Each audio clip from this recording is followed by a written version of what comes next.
Plot अगर शेरमुखा या गौमुखा हो तो उसके ऊपर कंस्ट्रक्शन की प्लानिंग करना एक बहुत इंपॉर्टेंट एलिमेंट होता है। जैसे कि अगर प्लॉट का साइज़ बड़ा है, 1 एकड़ या उससे बड़ा साइज़ है, और आपको एक रेजिडेंशियल उस पर प्रोजेक्ट लेके आना है, एक बंगलो बनाना है या एक फार्म हाउस टाइप की कंस्ट्रक्शन करनी है, तो फिर ये बहुत इंपॉर्टेंट फैक्टर है कि प्लॉट के किस हिस्से में कंस्ट्रक्शन होगी, किस हिस्से को खाली छोड़ा जाएगा।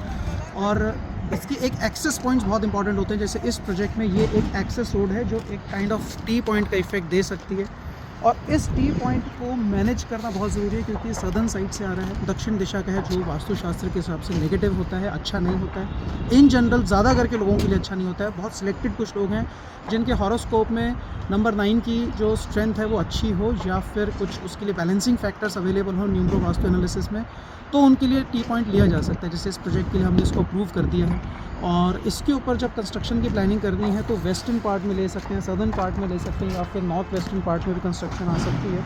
और वो किस हिस्से में परफेक्ट रहेगा, अगेन रेजिडेंस के एस्ट्रोनोमोलॉजी एनालिसिस इसको डिसाइड करता है।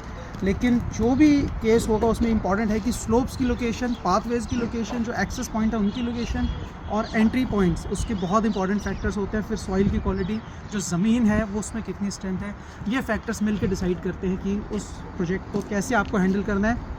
टेढ़ी दीवारें जाती हैं, साइड्स टेढ़ी है, कोई साइड एक्सटेंडेड है, कोई साइड छोटी हो गई है, और उसके अंदर एफआर को मेंटेन करते हुए, लीगल नॉर्म्स को मेंटेन करते हुए, सेटबैक्स को छोड़ते हुए, क्योंकि इस प्रोजेक्ट में पर्टिकुलरली वेस्टर्न साइड को ओपन छोड़ना कंपल्सरी होगा, क्योंकि ये एक बड़े हाउसिंग प्रोजेक्ट का पार्ट है।